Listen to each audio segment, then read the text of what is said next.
Stallion, years ago, you showed me the light with taking your daughters to breakfast on a regular basis, and I've expanded that to all my kids. So every Wednesday, I take one of them to breakfast. And this morning, I was taking Betsy, and we got into the conversation about how to make money. Right? Like this is my little entrepreneur. I was about to say, I'm not surprised. Like Betsy is always asking me stuff. Yeah, she's always watching videos. She's listening to podcasts.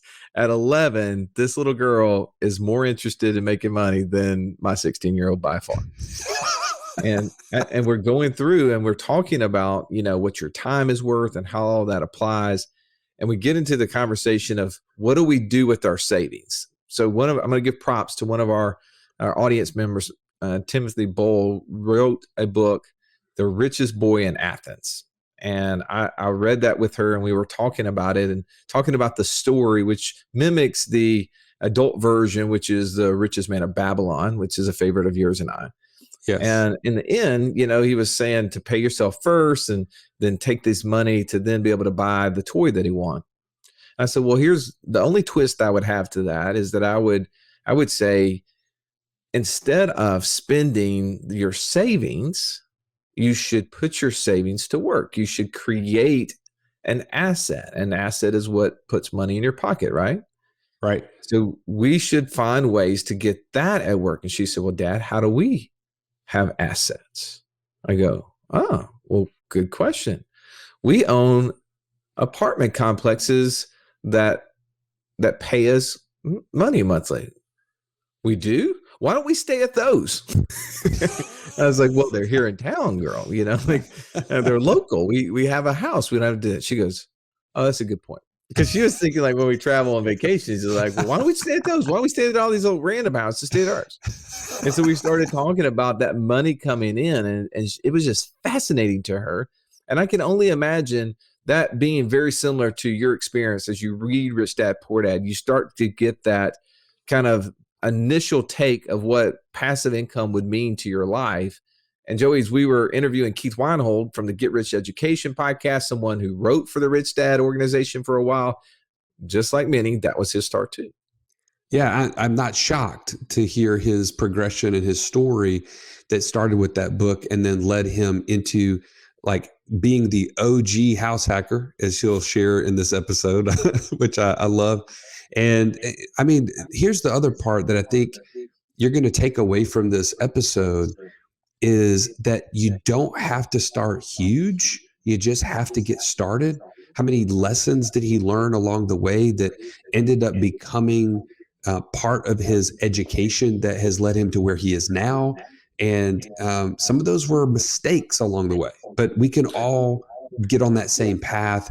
And I'll tell you the last thing, and I don't want to give away the whole episode, but there is so much that he shares that is not commonplace knowledge, like about equity in your house. I mean, you and I were sitting there just fist pumping in the air. Yes, yes, yes.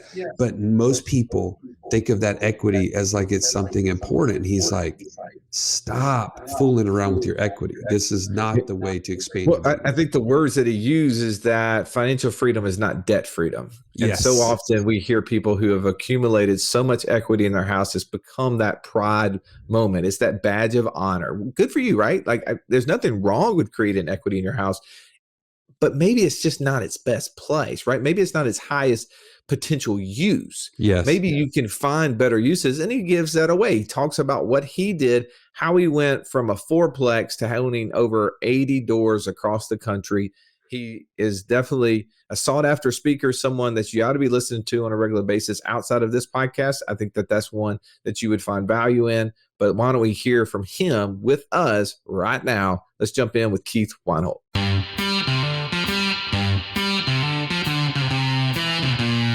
Welcome to the Wealth Without Wall Street podcast, your guide to understanding how to get out of the Wall Street rat race and start your own mailbox money lifestyle. Now, don't let these handsome Southern draws fool you. These financial minds are teaching our country to enhance savings, increase cash flow, and create passive income, all without the help of Wall Street. Are you ready to break through? Now here are your hosts, Russ Morgan and Joey Murray. Welcome into the show. We have today a great guest. Keith Weinhold of Get Rich Education has joined us here. Keith, so glad to have you, man. Hey, it's an honor to be here. Thanks, fellas. Keith, we had a chance to talk recently. We were on your podcast. We're very like-minded. I think our audiences are similar in nature, trying to find passive income. Your podcast, obviously, Get Rich Education, really resonates with the thought process of we have to invest in ourselves. So I really want to talk initially, though, to your background. How did you invest in yourself? How did you get into this financial education world? Yeah, that's a great point. Like a lot of people, this is not a unique story. A lot of it began with reading that little purple book, Rich Dad, Poor Dad. And really that taught me, Keith, don't live below your means, expand your means. But I think a lot of people stop there because they don't have a vehicle in which to expand their means. I moved from Pennsylvania to Anchorage, Alaska more than 15 years ago, maybe an expansionary move in itself. And shortly after settling in Anchorage, I made a few friends, and two of my friends had made their first ever property that they owned a fourplex building where they lived in one unit and rented out the other three. And I don't come from an entrepreneurial or real estate family, and I just had a regular day job in Anchorage, and I didn't have a lot of money. But I learned that with just a 3.5% down payment and an FHA loan, I could buy something as big as a fourplex building. That's as big as you can go, live in one unit and rent out the other three. That's all you need to do to qualify for the financing. So this vehicle sort of appeared in my life of real estate. I had some knowledge on why that might make sense by reading the Rich Dad book. But I think a lot of it goes back to a quote that many people in our space have heard, Russ and Joey, the Jim Rohn quote, "You are the average of the 5 people that you spend the most time with." Well, I was surrounding myself with kind of aspirational and expansionary people. And sure enough, 2 of those 5 friends showed me how I can do this, how I can make it real, how I can expand my means with just a 3.5% down payment in a midtown Anchorage fourplex. So the first investment that you made was into a fourplex in a brand new city and state that you were in. Yeah. And what was that experience? How did that go? Well, I was basically only living for free because the 3 rent incomes pretty much offset the mortgage payment and most of the other recurring expenses. Maybe I was negative $200 cash flow, but I was living in an $800 unit. So it worked out for me, but I learned a lot of tough lessons. When you buy a building like that, you inherit tenants. So in a way, that's good because you do have income from day one.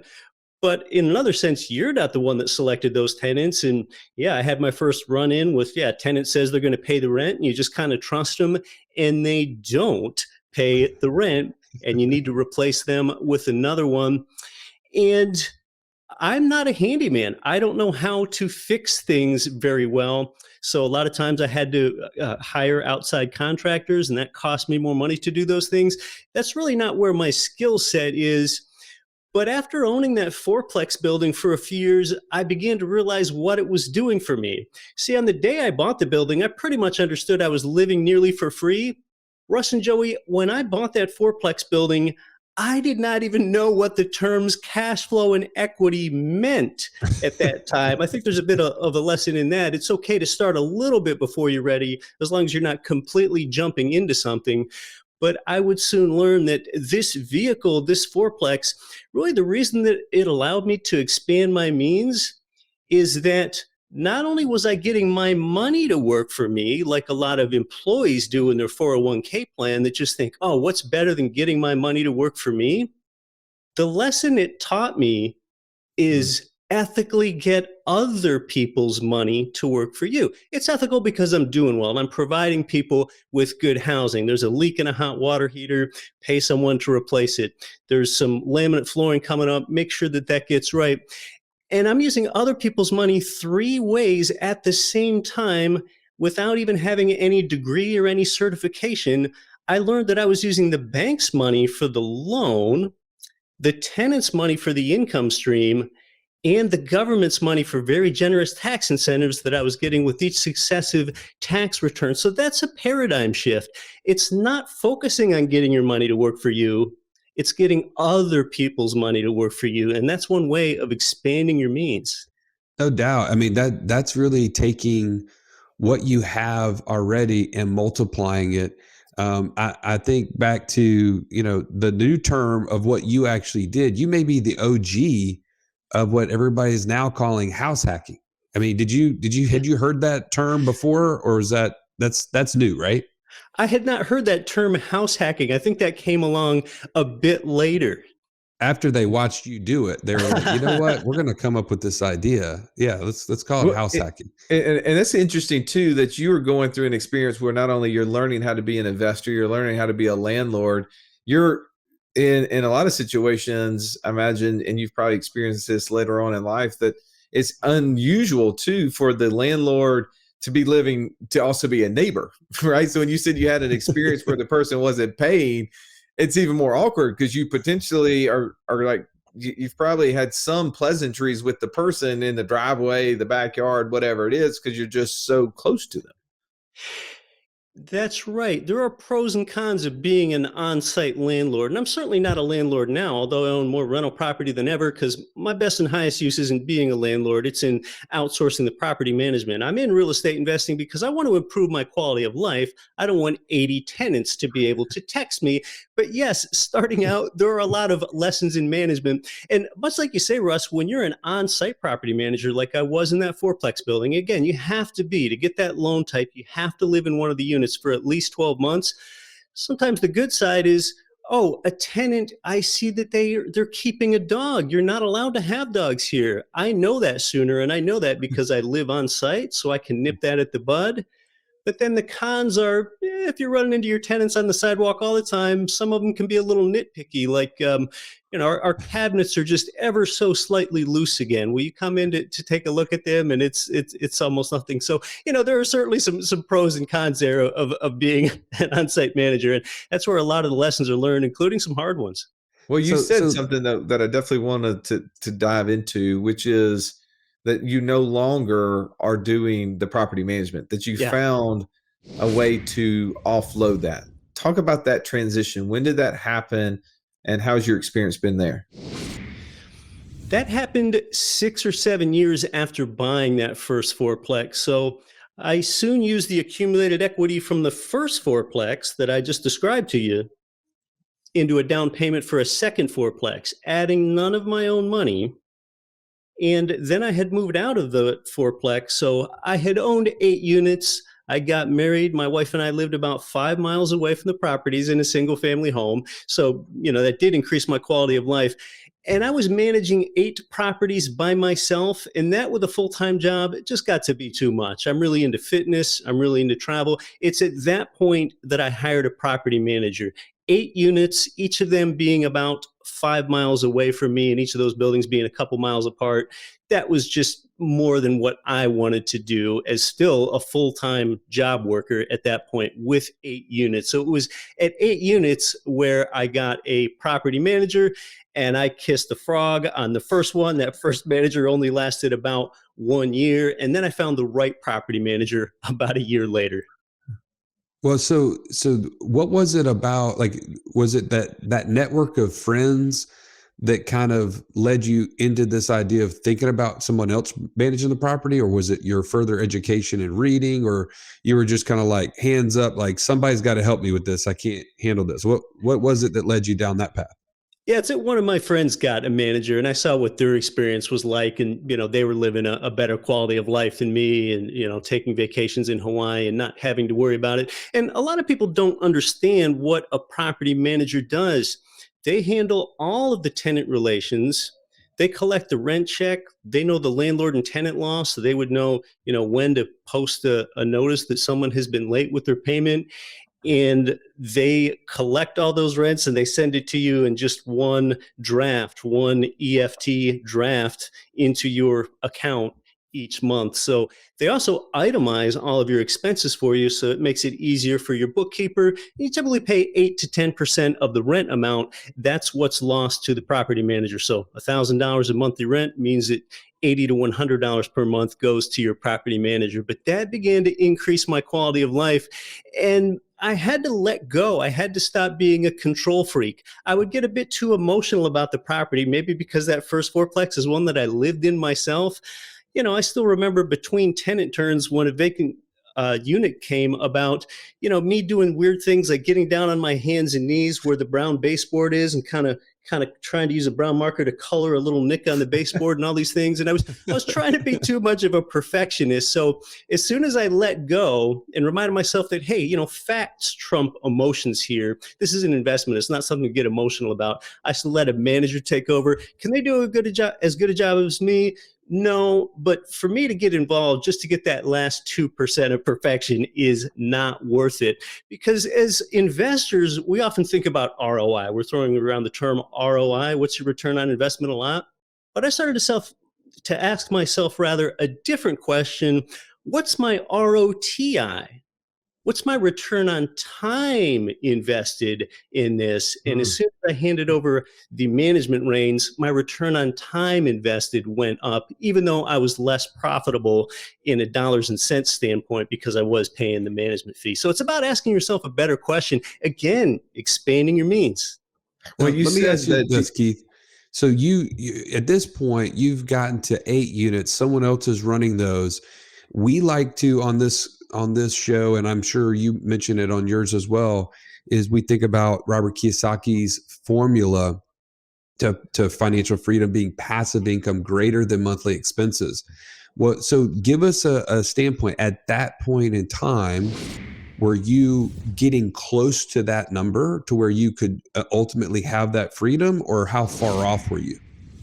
That's a good question. At that point in which I had those 8 units, I was just getting about $1,500 in monthly cash flow after paying a property manager and all that. So, really nowhere close to quitting my job and having enough passive income to retire.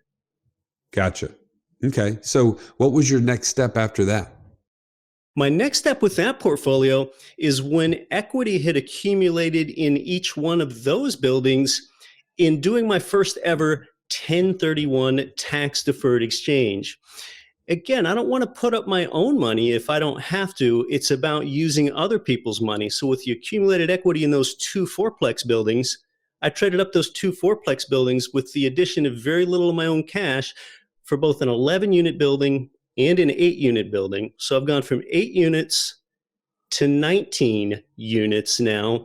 And my passive cash flow from these properties then went from $1,500 off the 2 fourplexes up to about $3,500 professionally managed in this local 11-unit building and 8-unit building. And you know what, fellas, that move right there, that would give a lot of people pause, because they would say, well, wait, you're moving from several $100,000 in debt on these buildings to more than $1 million. This is about $1.2 million in debt on the buildings that I had traded up to now. But the mindset that moved me from 8 units up to 19 units is that financially free beats debt free. Yes, I was taking on more debt. That is in my name or my LLC's name.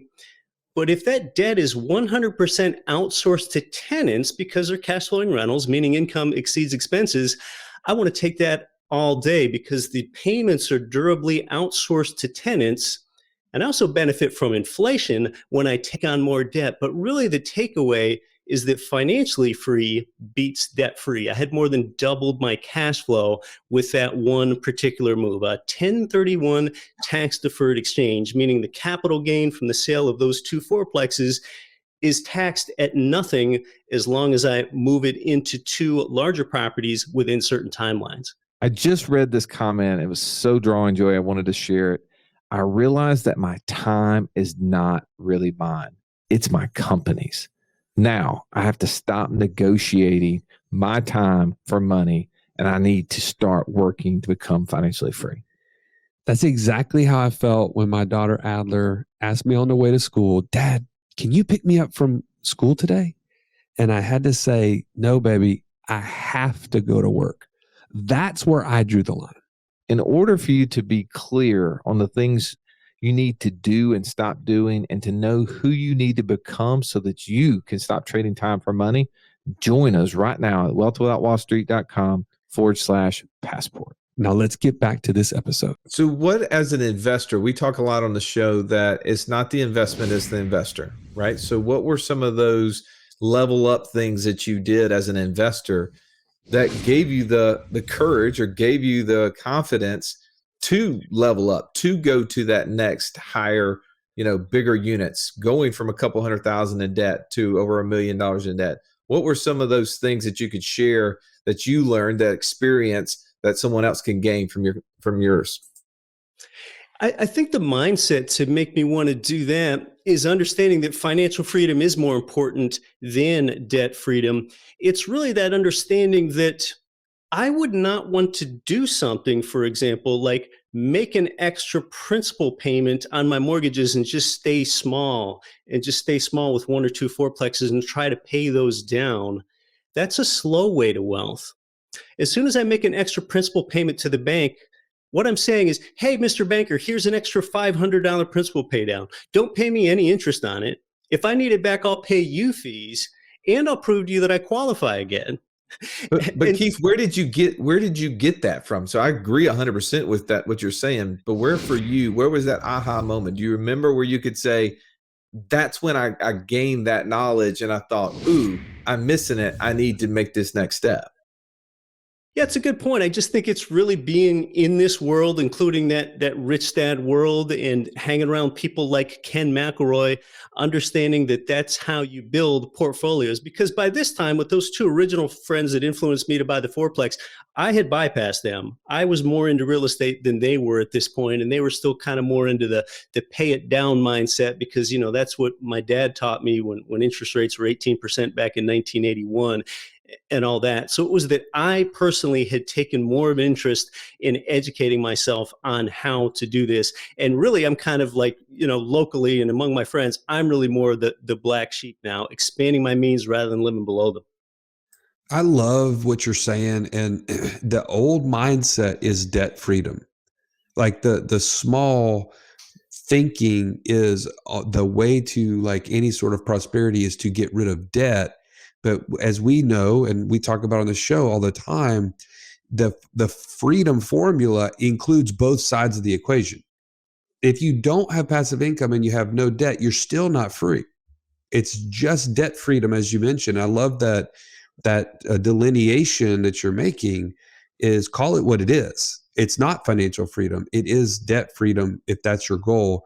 But why not focus on expanding your means through the addition of passive income? And so you've expanded up. You've as we talked about in the cash flow game, you've traded, you've gotten those market cards, and you've sold one and bought the bigger one to get to out of the rat race. Where did that then lead you after that? Because I know we have to fill in all the gaps to the point where now you're a author, a podcast host, all these things that most people are listening and saying, okay, how did he go from just being that guy on a fourplex to here? And so anyways, give us the next steps. The next step is, it's something, this is so important to real estate investors. Russ and Joey, we've been talking about properties an awful lot here, but it was in the year 2012 that I got this greater wherewithal in this greater context about real estate investing, that the market is more important than the property. And to this point, I had bought all my properties in my local market.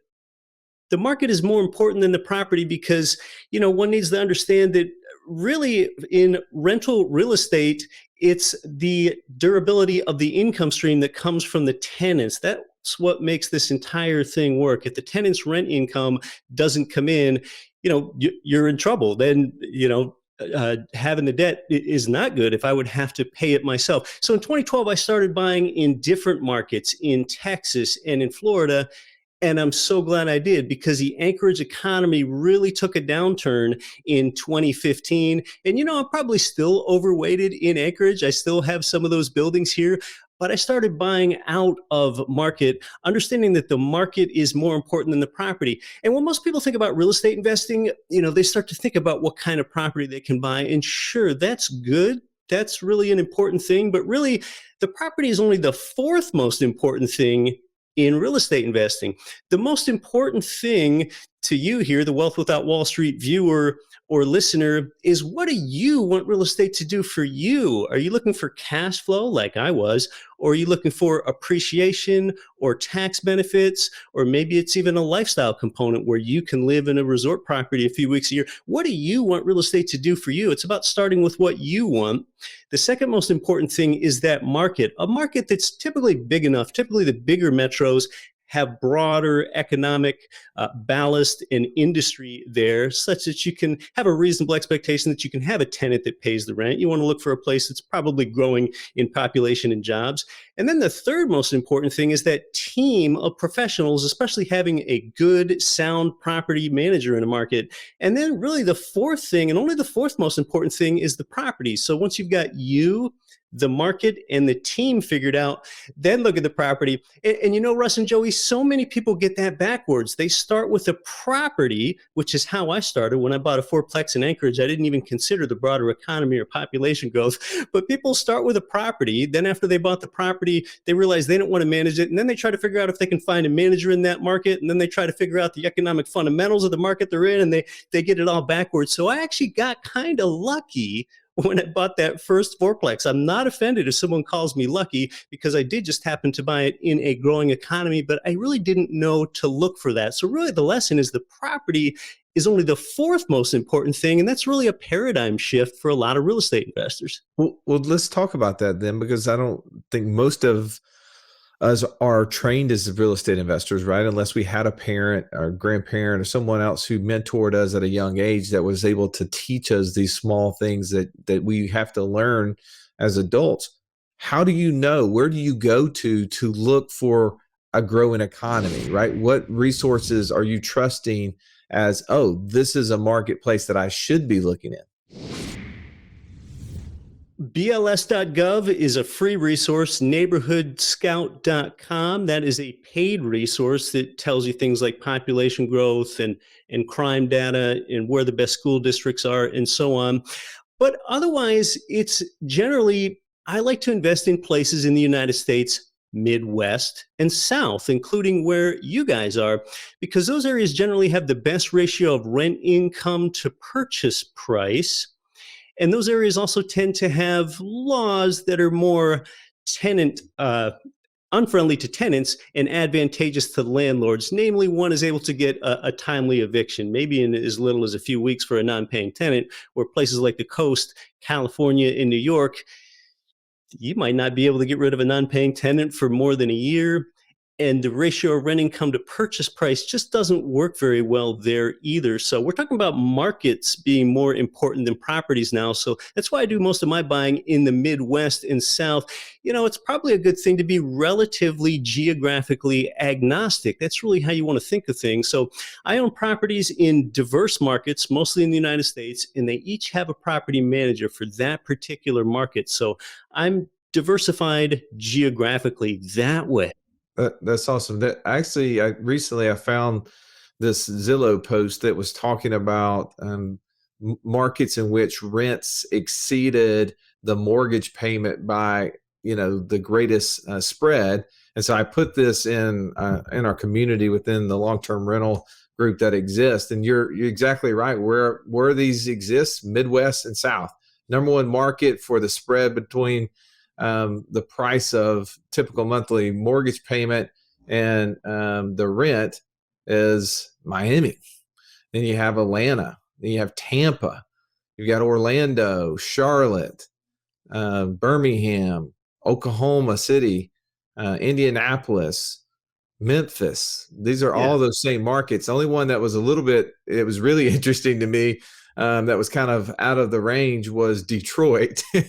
and it was because the typical mortgage in Detroit was like a couple of $100, because the real estate, I guess, has been so devalued there over all the car manufacturers and everybody else leaving town, that I guess somebody was picking up property really cheap.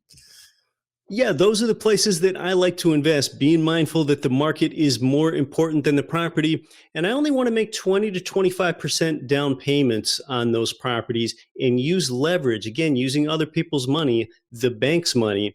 It's typically more advantageous to do it that way. I would rather own $500,000 properties with 20% down payments on each one of them, rather than one $100,000 property completely paid off. And that's for a few reasons.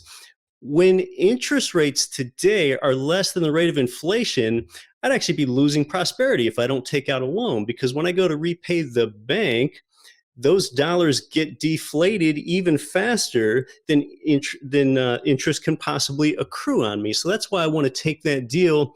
It's creating leverage, financial leverage, and financial leverage trumps compound interest. To give an example, just the simplest example of financial leverage and why I want to take out loans on properties is if I put a $20,000 down payment into a $100,000 property, and yes, you still can find these in the United States Midwest and South, property historically, the NAR will tell you appreciates at about 6% a year. Okay, so therefore your 100K property would appreciate to 106. All right, well, so what? 6%, that's not very thrilling. Until you understand what your ROI formula is. Your ROI formula is your gain, 6K, divided by the amount of skin you put in the game, 20K. That's a 30% return. And some people that are not initiated on this were like, well, wait, well, how did that happen? How did you go from a 6% return to a 30% return? That is because you got a 6% gain on both your $20,000 down payment, and you got a 6% return on the 80K that you borrowed from the bank. See, that 6% on the 80K that you borrowed from the bank doesn't go to the bank. That goes to you. That's financial leverage. And that's really why it trumps compound interest. That's a 30% leveraged gain. Well, this is great wisdom that you're sharing. Talk about your podcast for a second. I hope our audience will when looking for this kind of information, will seek you out, because what we have found doing our own research and being around you just a little bit is that these are the typical conversations you're having. You're talking about the markets in which property that you're personally buying in, that you have clients and friends buying in. Talk a little bit about what you're sharing on your podcast and some of the nuggets like this that could be gained from listening. Oh, thanks for that. Yeah, it's about expanding your means on the Get Rich Education podcast. We've had, you might be a listener to the show already, because we really have every guest you've ever heard of there. Like Robert Kiyosaki will run alongside me for an episode. I used to write for his Rich Dad Advisors, or Grant Cardone, or a lot of people that you've heard of before.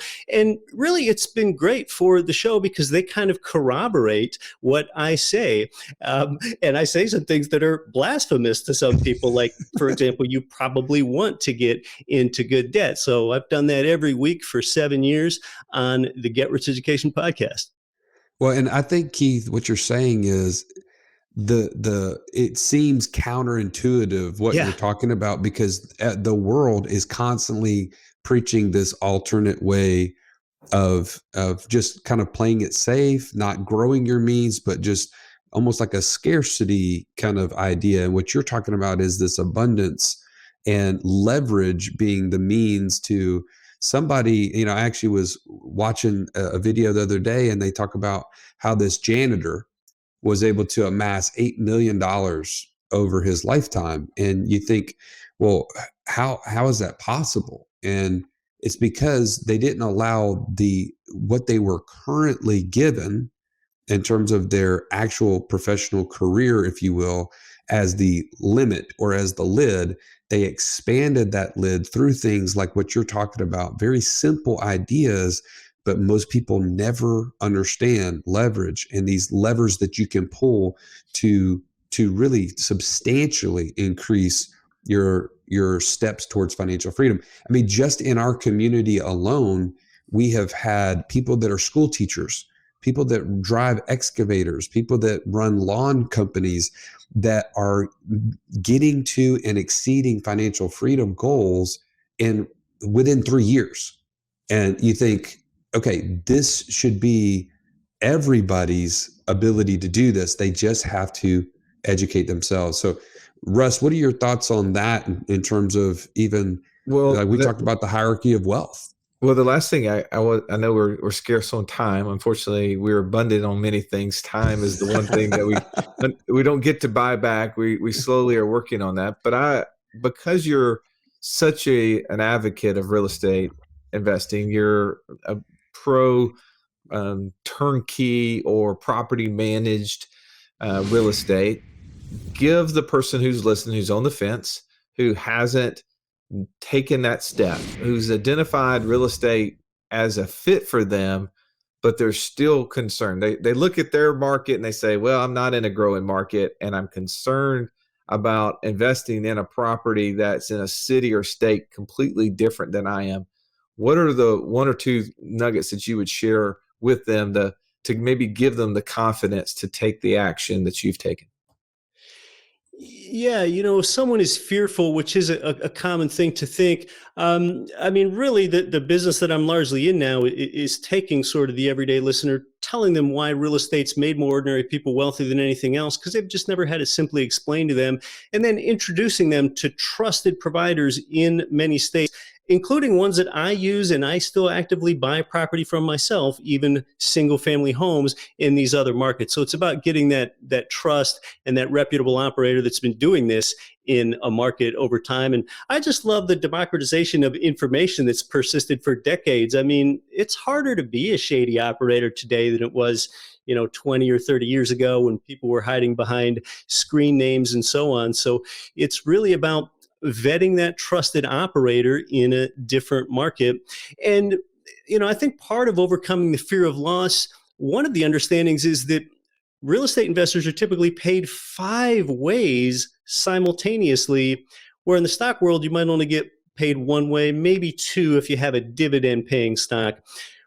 As a real estate investor, I expect to get paid up to 5 ways, with appreciation, cash flow, the ROA, which is a return on amortization. That means your tenant paying down your loan for you. You don't have that benefit in your primary residence because you pay down principal with dollars that you worked for.